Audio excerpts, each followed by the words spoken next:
Now, I think whether you like this one, Peter, today, I want to talk about doubt. And of course, the ultimate doubter was Thomas. He doubted. He wasn't there with the rest of the disciples when Jesus turned up the first time, and so he didn't believe him. I'm not sure about this. I need proof. I want a bit more evidence. And I wonder if we as humans often think, well, we're not there with Jesus. He's not with us now, so it makes it even harder. And of course, Thomas got shown some evidence, and after those doubting moments, he said, "My Lord and my God." It was like a revelation moment.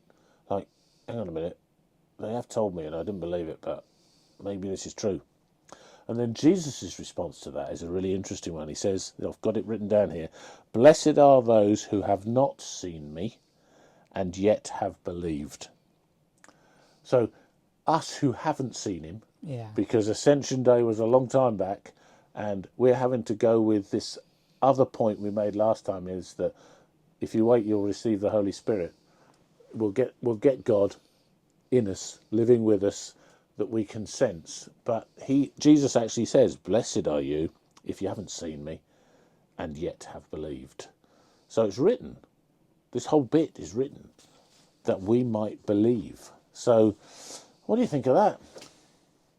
For me, I don't like the idea of putting evidence as part of your faith. I don't think faith should be built on evidence, because the thing with evidence, you can always have more, and it doesn't lead to belief, in my personal opinion. They're different things, aren't they? And I take that to the extreme that even my personal testimony, I don't count as evidence, because I just don't think it's part of faith. Well, I would argue in that. Not argue, that's the wrong word. I wouldn't even argue with you on it. I think I'd want to say that it's not evidence for somebody else because they haven't experienced what you experienced. No. It might be evidence for you because you have experienced something. Yeah. That's different, isn't it? That is different, but for me personally, evidence, I don't have any personal evidence that keeps my faith alive. Right. But I just don't. You mean personal evidence of a physical nature? Well, like if someone has an experience or someone has a miracle, it's not that nothing's happened to me. You're just saying it's a faith thing.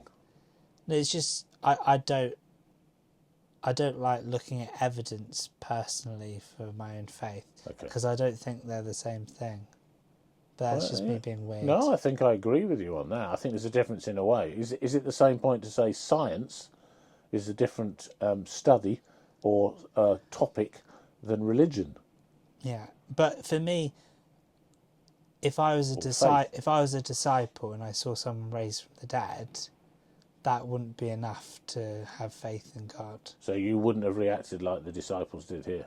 Goodness, I'd be called much worse than a doubting Thomas. I'd be called a But even if the person physically was showing you their wounds? Yeah, because for me that isn't faith.